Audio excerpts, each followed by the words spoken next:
Hello everyone, कैसे हैं आप सब। उम्मीद करती हूँ हमेशा की तरह आप सब बहुत अच्छे होंगे। दोस्तों, रोज की तरह आज फिर से लेकर आ चुके हैं एक बहुत ही यूज़फुल वीडियो। आज की वीडियो में मैंने शेयर किए हैं कुछ ऐसे टिप्स और ट्रिक्स जो आपके बेहद काम आएंगे। तो वीडियो अगर हेल्पफुल लगे तो लाइक शेयर ज़रूर करिएगा। अगर आप चैनल पे पहली बार आए हैं तो प्लीज़ इसको सब्सक्राइब करना ना भूलिएगा। तो चलिए ज़्यादा बातें ना करते हुए वीडियो को स्टार्ट कर लेते हैं। आज की हमारी पहली टिप है, तो यहाँ पर हमें गैस पे रख देना है तवा और गैस को ऑन कर देना है। और जब तवा अच्छे से गर्म हो जाए तो उस पर हमें रख देना है 1 चम्मच के करीब नमक और 5-6 लौंग यहाँ पर हमें यूज़ करना है। उसके बाद थोड़ा सा उस पर रख देना है अजवाइन। और यहाँ पर जो तेज पत्ता होता है ना, बे लीफ जिसको हम कहते हैं, उसको हमें इस पर 3 से 4 रख देनी है। और इसको अच्छे से गर्म कर लेना है जब तक मतलब इसका जो मॉइस्चर जो होता है ना वो ख़त्म ना हो जाए, अच्छे से ये ड्राई ना हो जाए। जब ये अच्छे से सूख जाए उसके बाद यहाँ पर आपको यूज़ करना है माचिस का। तो इस तरीके से जो तेज पत्ता है ना उस पर आप माचिस जलाकर थोड़ा सा लगा दीजिए। उसके बाद जो इसका आग और धुआं जो निकलेगा ना वो आप पूरे घर में इस तरीके से फैला दीजिए। हम अभी जैसे कि सर्दियों के टाइम चल रहे हैं तो बहुत मच्छर आप देखते होंगे शाम होते ही खिड़की वगैरह से आने लग जाते हैं। हम चाहे जितना भी अगरबत्ती कॉयल या ऑल आउट वगैरह जला ले, लेकिन आप देखते होंगे कान के पास आके भिन भिन भिन भिन करते ही रहते हैं मच्छर। तो हर रोज़ शाम के टाइम इस तरीके से आप है ना तवा पे ये सारी चीज़ें रख कर पूरे घर में अगर घुमा दीजिएगा ना तो बिल्कुल भी मच्छर आपके घर में नहीं आएंगे। इसकी जो खुशबू है, इसका जो धुआं है ना, उससे मच्छर बहुत भागेंगे। तो एक बार इसको ज़रूर ट्राई करके देखिएगा। उम्मीद करती हूँ ये वाला टिप आपको ज़रूर यूज़फुल लगा होगा।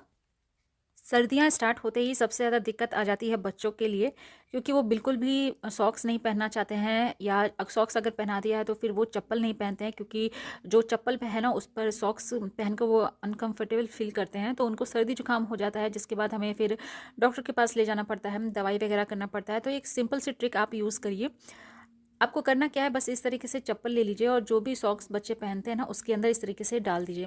तो इससे क्या होगा, बच्चे जो है ना वो सॉक्स के ऊपर जो चप्पल पहनते हैं उसके बाद वो ठीक से वेयर नहीं कर पाते हैं। तो इस तरीके से चप्पल उनके पैरों में बहुत ही आसानी से फंसा भी रहेगा और जो सॉक्स है ना वो निकल भी नहीं पाएगा। तो इस तरीके से पहनाने से बच्चे पूरे दिन पूरे टाइम सॉक्स को पहन के भी रहेंगे और उन्हें पैरों में बिल्कुल भी ठंडक भी नहीं लगेगी, क्योंकि सबसे ज़्यादा जो बच्चों को ठंडक लगती है ना वो पैरों से ही लगती है।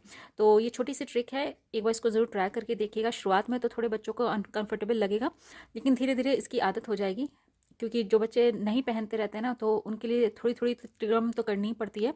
तो इस तरीके से आप बहुत ही आसानी से बच्चों को ठंडक लगने से बचा भी सकते हैं और घर में बच्चे इस तरीके से चप्पल और मोजा दोनों पहन के ईजिली घूम पाएंगे। तो आई होप ये वाला टिप भी आपको यूज़फुल लगा होगा।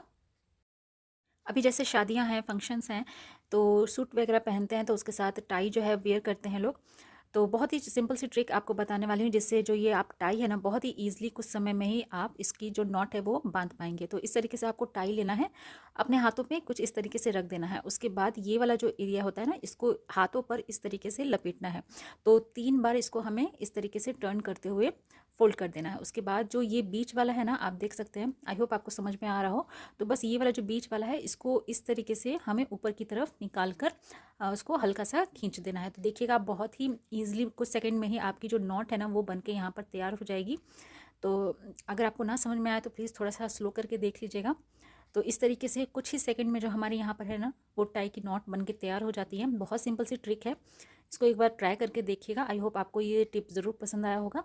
तो बहुत ही अच्छे से जो नॉट है ना यहाँ पर बन के तैयार हो जाती है। तो चलिए देख लेते हैं अगली टिप। सर्दियों में सबसे ज़्यादा दिक्कत आती है इस तरीके के जो मोटे मोटे जैकेट्स होते हैं, टी शर्ट्स होते हैं, उनको सुखाने में। क्योंकि अगर हल्के फुल्के भी अगर ये गीले रह जाते हैं और इसको हम अगर रख देते हैं तो जो हमारा कपड़ा है ना वो बिल्कुल ख़राब हो जाता है। तो एक बार इसको है ना इस तरीके से आयरन करके अगर हम रख देते हैं ना तो जो भी हल्का फुल्का भीगा होगा वो अच्छे से ड्राई हो जाता है। लेकिन इस तरीके जो टी शर्ट्स होते हैं या जैकेट्स होते हैं, आप देखते होंगे उस पर प्रिंट अगर इस टाइप के रहते हैं, तो अगर उसको हम डायरेक्ट आयरन करेंगे ना तो जो प्रिंट है वो भी निकल जाता है और हमारा जो प्रेस है वो भी ख़राब हो जाता है। तो यहाँ पर आपको टिप देना चाहूँगी कि जो टिश्यू पेपर होता है ना वो आप यहाँ पर यूज़ करिए। इस तरीके जो प्रिंट्स होते हैं आप उसके ऊपर इस तरीके से टिश्यू पेपर रखने के बाद आयरन करिएगा, तो बिल्कुल भी वो जो प्रिंट है ना निकलता नहीं है और आपके कपड़े बहुत ही अच्छे से आयरन हो जाते हैं और ड्राई भी हो जाते हैं।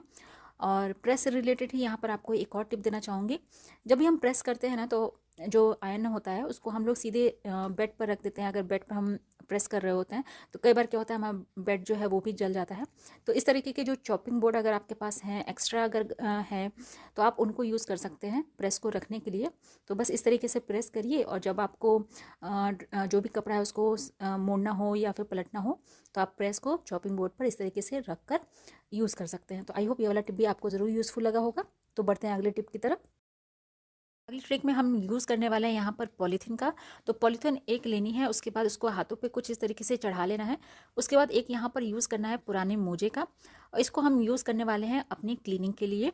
तो घर में बहुत सारे एरिया ऐसे होते हैं जिन्हें हम डायरेक्ट हाथों से क्लीन नहीं करना चाहते रहते हैं और ब्रश से क्लीन करते हैं, लेकिन बहुत लोग को कंफर्टेबल होता है कि हाथों से ही वो क्लीन करें, क्योंकि जितनी अच्छी क्लीनिंग हाथों से हो पाती है उतनी अच्छी ब्रश से नहीं।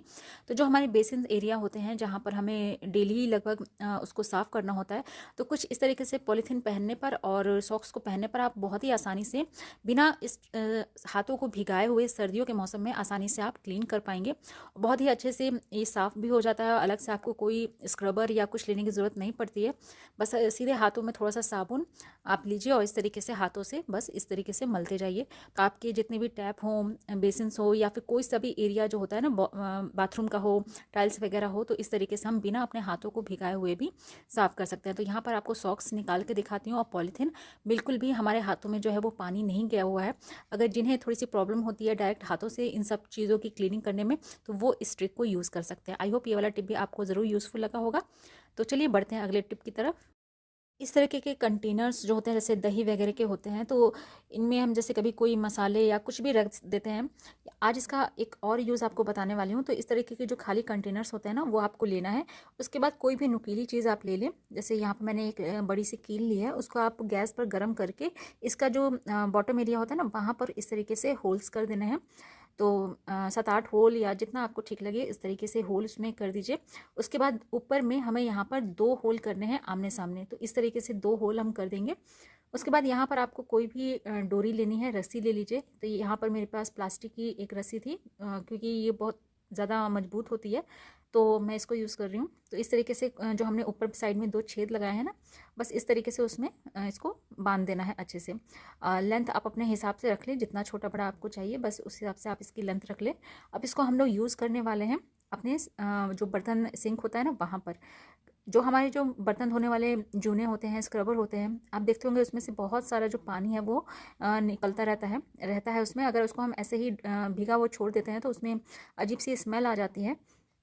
तो ये जो हमने टूल बनाया है ना, तो ये आप इस तरीके से अगर अपने सिंक के पास हैंग करके रखिएगा, तो जितने भी आपके स्क्रबर हैं, जूने हैं, वो आप इसमें बर्तन धोने के बाद अगर आप रख दीजिएगा, तो जो भी इसका एक्स्ट्रा पानी है ना, वो अपने आप निकल जाएगा, जिसके बाद जो उसके अंदर एक स्मेल आने लगती है बैड, वो नहीं आएगी। तो आई होप ये वाला टिप भी आपको ज़रूर यूज़फुल लगा होगा। तो दोस्तों यहीं पर अपने वीडियो का एंड करती हूँ। उम्मीद करती हूँ आज का वीडियो आपको ज़रूर पसंद आया होगा। अगर आज के टिप्स और ट्रिक्स आपको यूज़फुल लगे हैं तो प्लीज़ वीडियो को लाइक शेयर ज़रूर करिएगा, और अगर आप चैनल पे पहली बार आए हैं तो प्लीज़ इसको सब्सक्राइब करना ना भूलिएगा।